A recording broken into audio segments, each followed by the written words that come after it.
Because I'm going to be talking about the double empathy problem, obviously.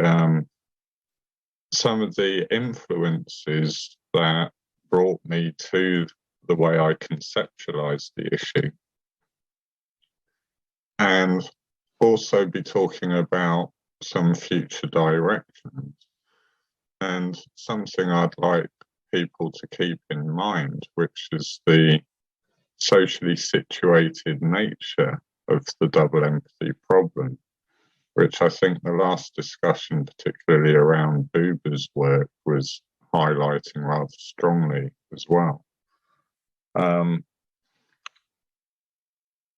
So to give a general outline, although the idea of the double empathy problem began many, many decades ago, if you like, in my own personal experience as an undiagnosed autistic person at the time, but also formed more concretely, when I first came across autism research and concepts such as theory of mind and traced their roots back, which go back an awfully long way in the autism literature.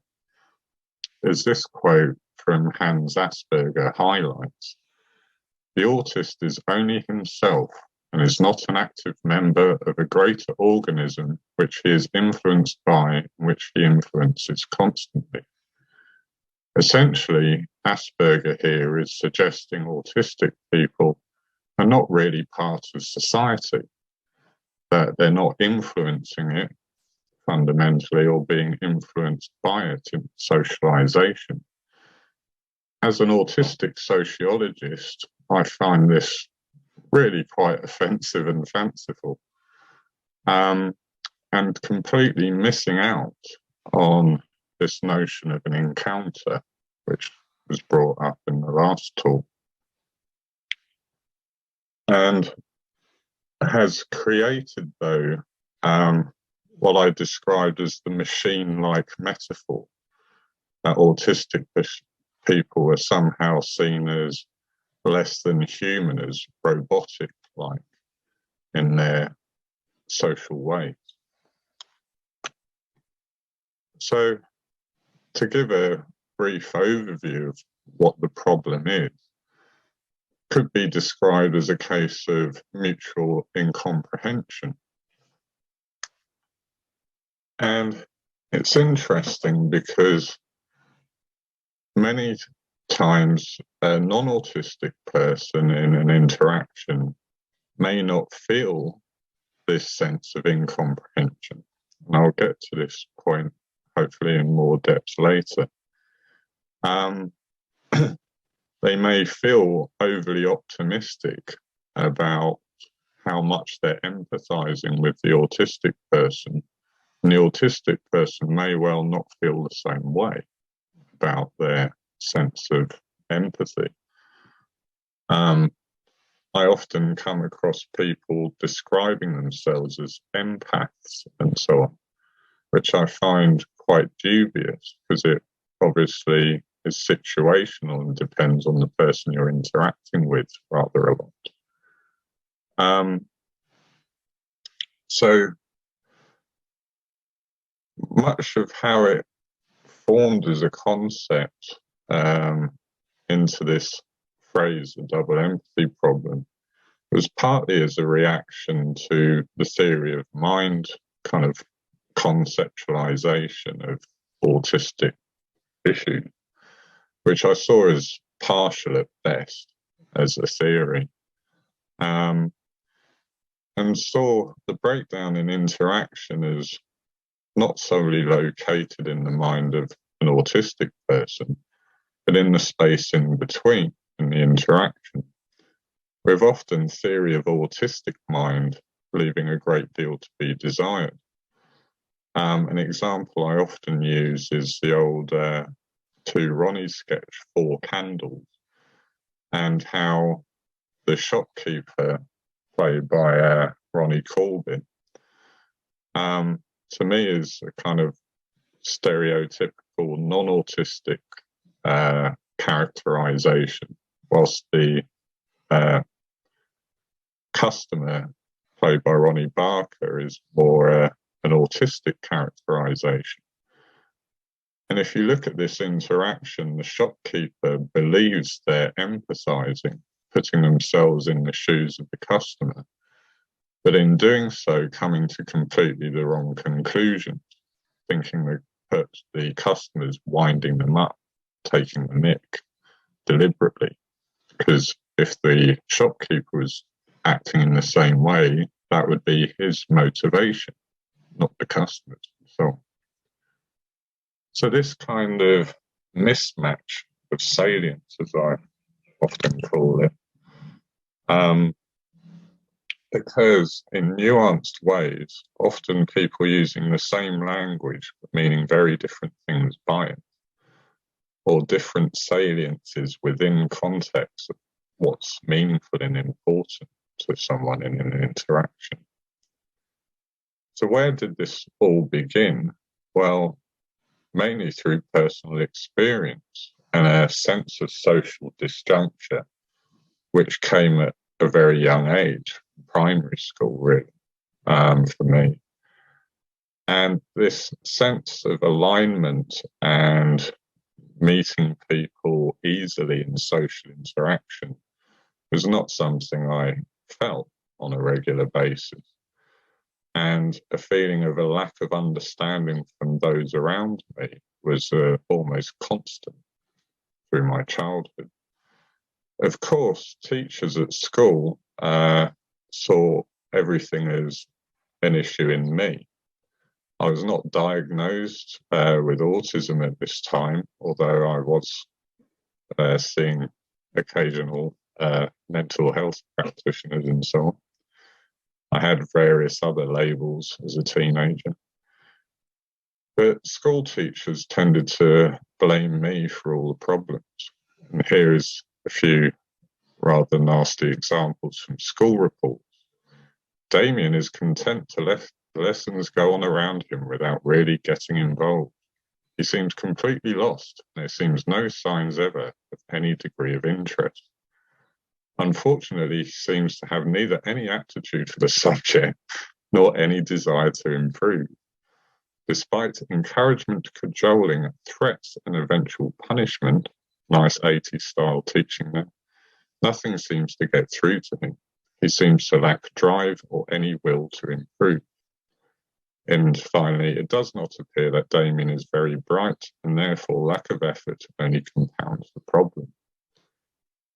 This was despite the fact that I'd got a scholarship, and this was a private school. And so I put effort in to get into the school, was bright enough to get through exams well. So something had badly gone wrong, and yet all the issues were projected onto me. And a similar thing is done with diagnosed autistic people, but it's just given a label. You're autistic, and this is the reason why you're not doing these things. It's you who's not meeting normative standards.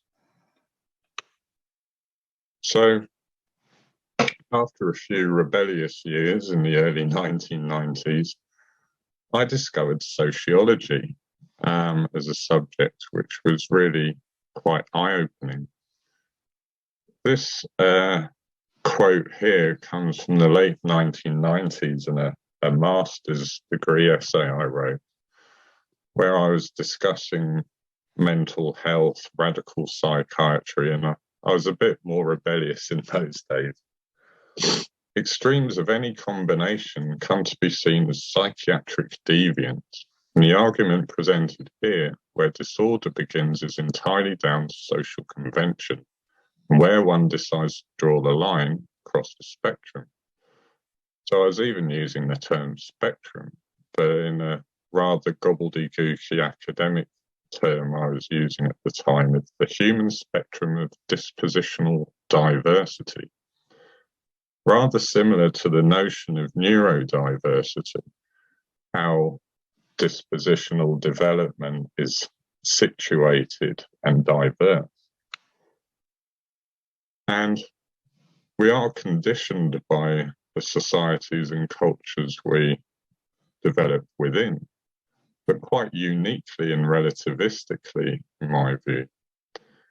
And through the whole history of sociology as a subject, there's been discussions about insider and outsider perspectives when analysing and studying social groups, and the potential benefits and downsides of either perspective, and not being able to be unbiased or take one's positionality out of the equation, as it were. Feminist writers talked about a concept called situated knowledge, the kind of knowledge that comes through experience and living your life, the university of life, if you like, and how that is often diminished as well in mainstream academic practices. And neurodiversity, in my early ideas about dispositional diversity, which drew heavily on the work of Pierre Bourdieu, the sociologist, and others. All of these notions talk about these kind of differing experiences and potential mismatches as well. And to give an example of situating people's lives, this photograph here is one of my brother and I think from the late 1970s, in full Starsky and Hutch regalia. You may notice I have a jumper on, which actually has my name written on it, sort of sewn in. Because my mother at the time, in case I got lost or wandered off, if someone asked me who I was or where I lived, I'd probably shut down and not respond. So she put my name across my jumper and got my brother to look out for me when we were out playing out in the local parks and so on. So before the age of the internet, before we knew anything about autism at all, we can look at our own experiences historically and situate them in a particular time and space and a culture. And I think this is often missed out on psychological conceptions of autism, intersectional issues, cultural lives, the holistic picture of who we are.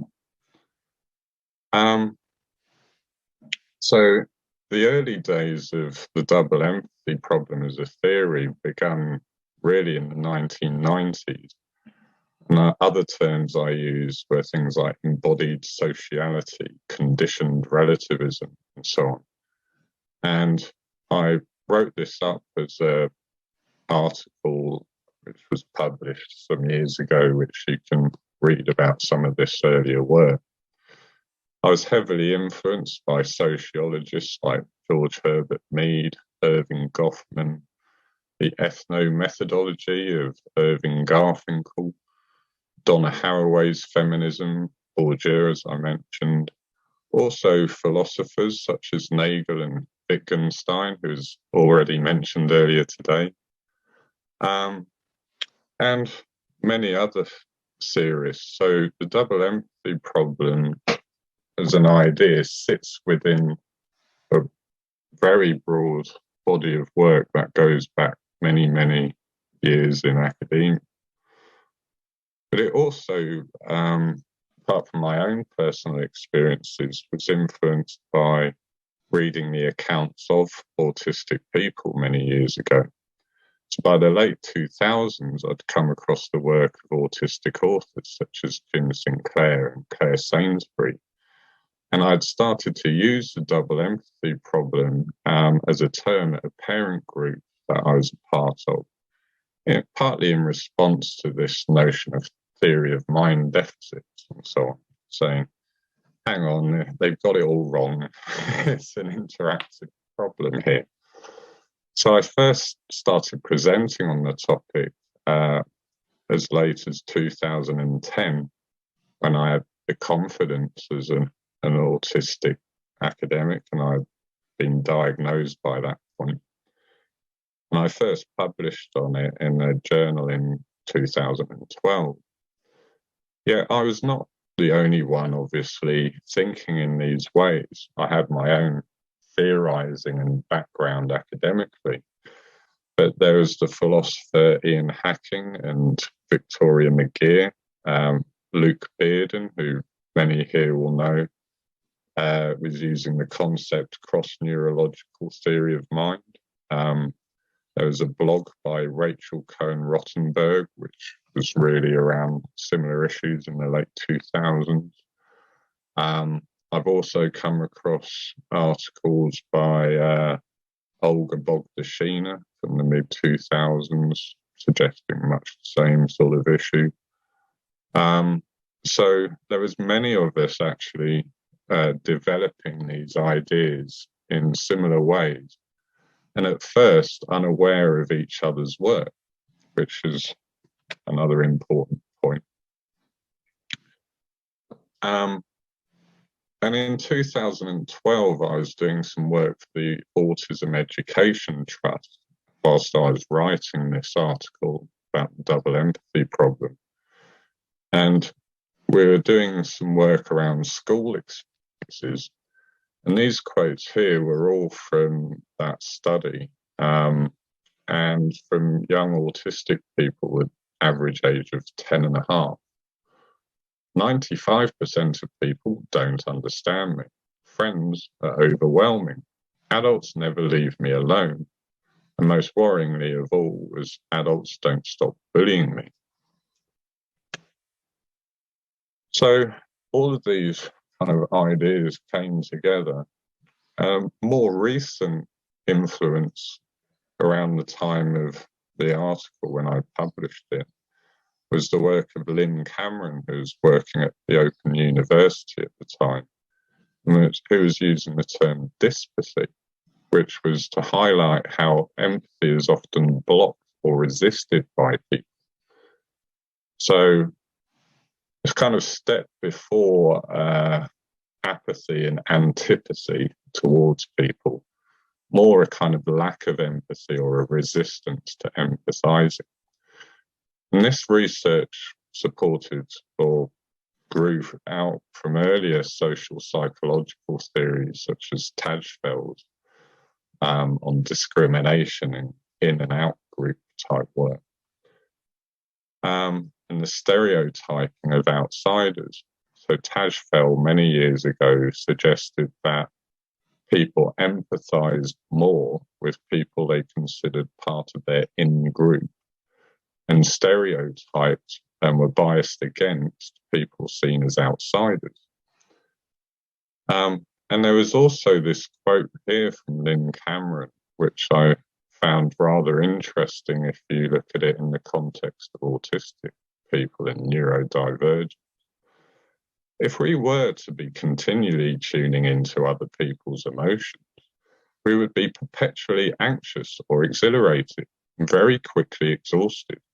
We must therefore have very efficient inhibitory mechanisms that screen out most of the emotional empathy being carried out by our brains without us even noticing. What if these inhibitory mechanisms are not so very efficient in certain ways, or let a lot more information in?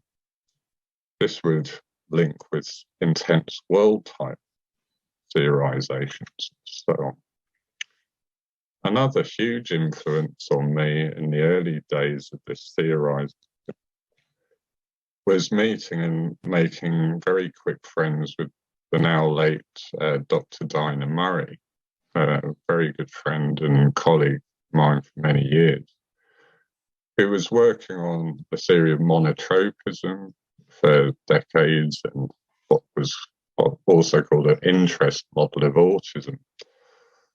But Dinah also, in their PhD, talked about the interaction between people and interest systems and how they influence each other and so on.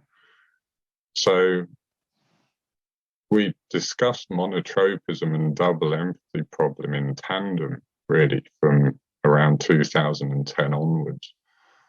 And also with Wen Lawson, who's working on very similar issues. And this led on to some of my work on flow state. So if you want to look that up at another time, that's another kind of offshoot, as it were. Another influence, which came after this publication, was coming across the work of sociologists Harry Collins and Rob Evans. And their field of study was looking at expertise and how one gains knowledge. And were very critical of most constructions of how people become experts of whatever it is, which was often very kind of tick box kind of conceptualizations, competency frameworks and the like. But Harry Collins said expertise was very much an interactional, socially situated kind of conceptualization of how expertise is gained. And they talked about one aspect of this called interactional expertise. And in the context, they were talking about studying quantum physicists. And they said in order to study the culture of quantum physicists, they needed interactional expertise with this culture. So this wasn't to have the knowledge of a quantum physicist, but enough knowledge to interact and to talk the talk, if not walk the walk, as it were, to use that adage. So I wrote an article back in 2014 asking how much interactional expertise was possible between autistic and non-autistic people, given the double empathy problem and so on.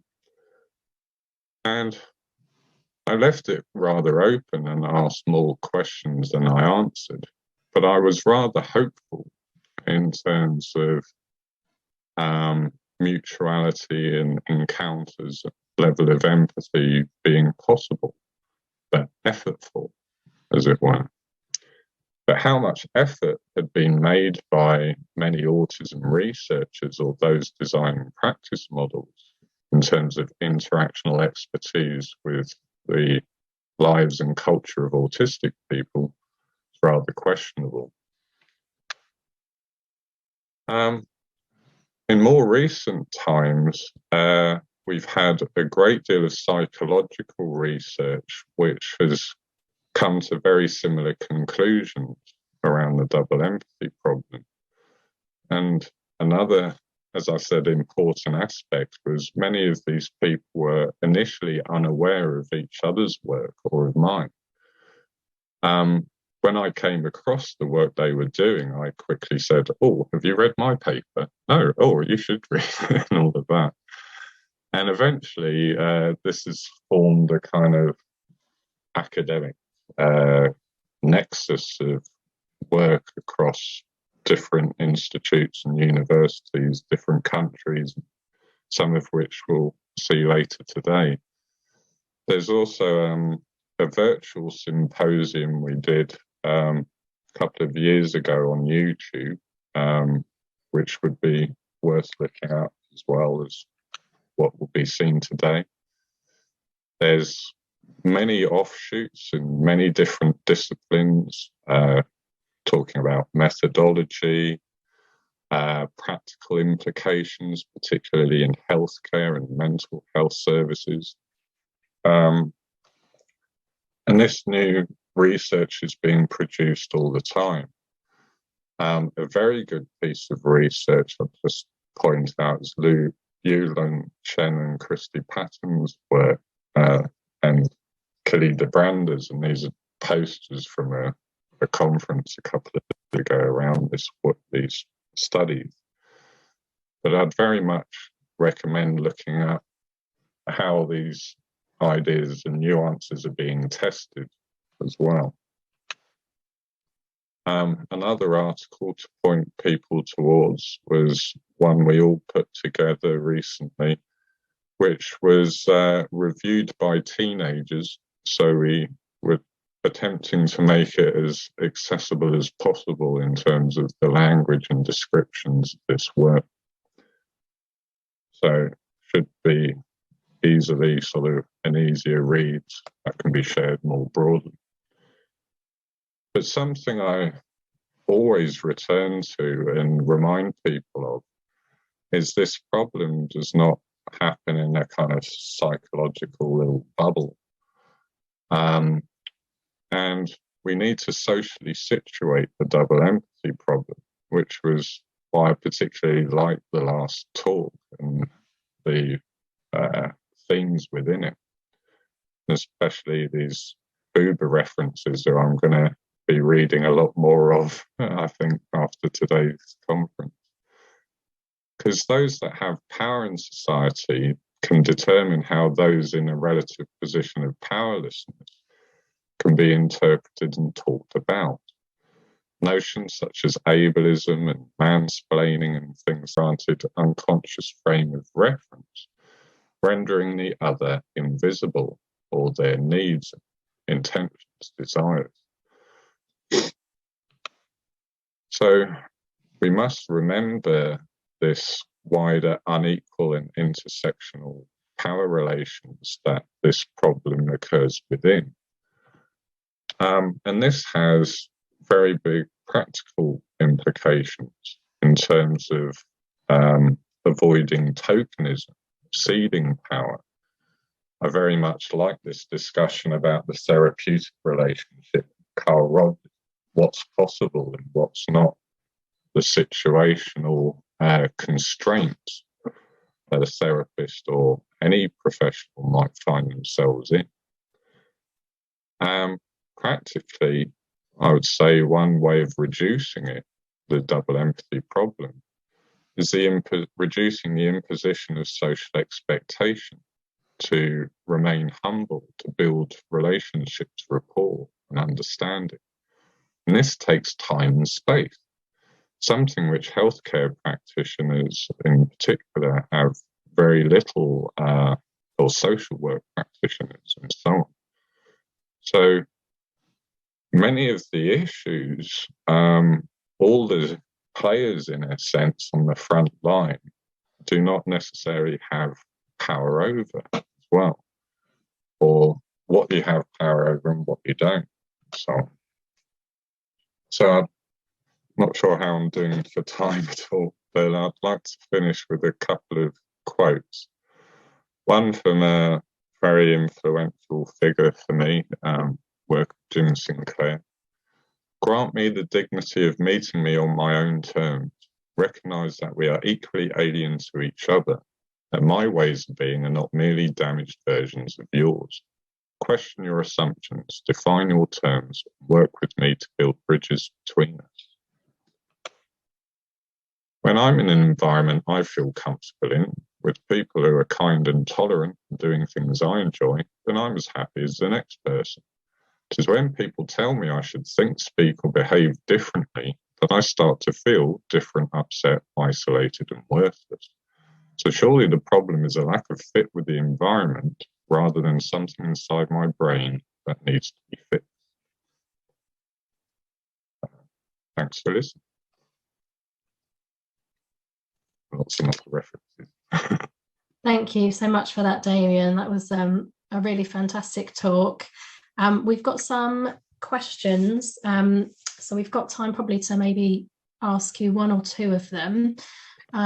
So a few people have indicated that they like this question answered. It's from Ella Pitt, and Ella's asked, firstly, I want to thank you, Damien Milton. Your explanation of the double empathy problem has been life-changing for me. My question is whether you see this as something that requires a solution. Do autistic and non-autistic people need to be able to overcome the double empathy problem? And if so, do you have any theories as to what this would look like and how it would happen? Sometimes it's needed, even in small ways. So navigating a journey, so you're traveling from one place to another, you'll have many encounters with random strangers, which could easily go awry, talking from personal experience. And I think one depends on the situation, but there will be times where you'll want a better understanding and want other people to better understand your needs. It might not be building a close relationship with someone on an emotional level, but say a support worker you're working with, a boss at work, whoever it is, you'd rather they'd have a better relationship, understanding, and so on. So what might solve, or I don't think there's a solution to this issue. We can misfire in interactions with anyone we encounter in life. But we can mitigate against the worst issues of the problem, which to me is around humility, ceding power, building relationships as best one can, with given the constraints one's living within.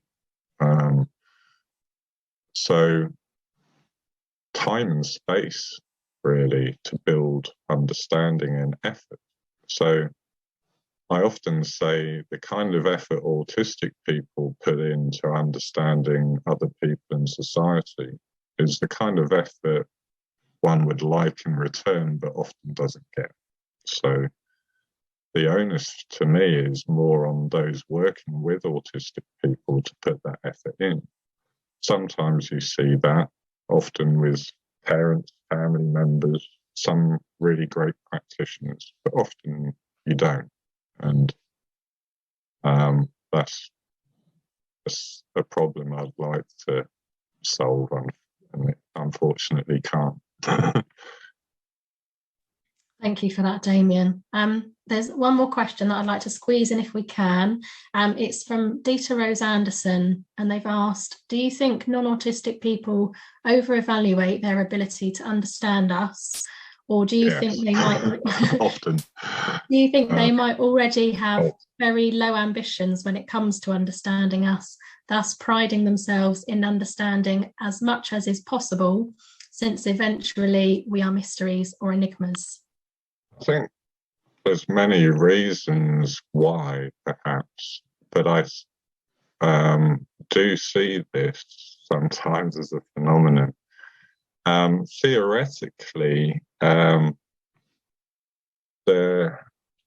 phenomenologists, and Harold Garfinkel use this term, the natural attitude, that we kind of believe what we perceive, and that other people are seeing pretty much what we're seeing, as a way of a quickness in social life, social interaction. For autistic people, we don't feel this alignment from a very early age. So it's other people are not mirroring us so much, or there's this disjuncture often. So we don't build up an expectation of alignment. Now, what I see often described as empathizing is often more like projection, in my view, and sort of people believing something and putting it out there, which may be just in their own bubble, as it were. And an overconfidence in one's ability to understand the situation and others, I think, is a common trait. One which is kind of knocked out of autistic people in early development. So I don't think it's particularly deliberate or malicious or anything. I just think it's an overconfidence, like an optimistic bias of being good at empathizing. And it's interesting, though. Yeah, that's a really great question. Thank you, Damien. That was wonderful. I'm going to hand back to Amelia